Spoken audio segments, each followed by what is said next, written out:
So, this is what a new life looks like.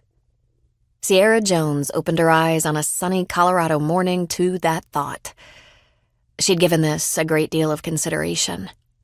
Colorado hadn't been her only option, but she decided it might be the best one. Her brother Cal, with whom she shared a deep bond, was making a life here, and he wanted her to be a part of it.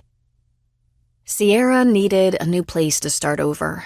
A place with no bad memories, where she had no history and yet had a strong emotional connection. Her big brother was a powerful pull. When she was a child, it was Cal who'd protected her, loved her unconditionally, cared for her, worried on her behalf. He was 8 years older, but had been more than just her brother. He'd been her best friend. And when he'd left home, or what passed for home, when she was 10 years old, she'd been adrift. When she'd finally made up her mind to give this place a chance, Cal wanted her to come directly to his house.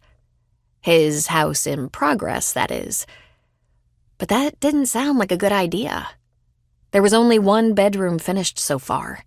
And, more important, she wouldn't be a burden to anyone, and absolutely didn't want to be in the way of a new couple who were just feeling their way into marriage.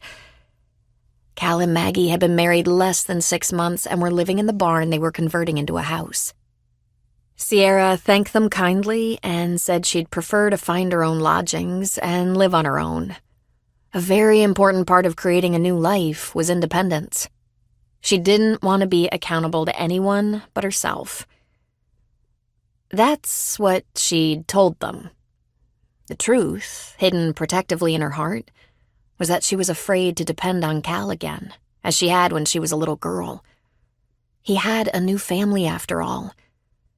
She remembered too well the pain from her childhood when he'd abandoned her. It was awful. Independence was a little frightening.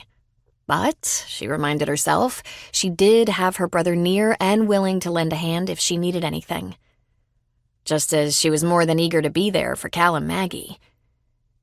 She was 30 years old, and it was high time she built a life that reflected the new woman she was becoming. This was a joyful, challenging, exciting, and terrifying change. If a little lonely at times.